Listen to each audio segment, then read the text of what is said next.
Program sasaran fisik TMMD ke-110 Kodim 0813 Bojonegoro terus berlanjut.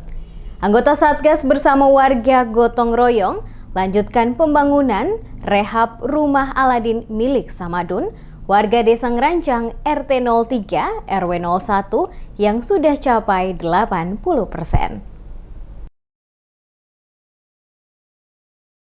Rabu, anggota Satgas bersama warga lakukan gotong royong bersama, melanjutkan pembangunan rehab rumah Aladin milik Samadun. Warga Desa Ngerancang RT 03 RW 01 melakukan pemasangan keramik dan perataan tembok. Sersan 2 Farhan Wahyu Mahardika, anggota Satgas TMMD ke-110 Bojonegoro mengatakan, progres pembangunan rehab rumah Aladin milik Samadun sudah mencapai 80%.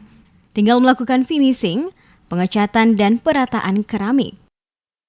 Hari ini yang dilakukan mulai pemasangan keramik, mulai melamir tembok, mulai meratakan.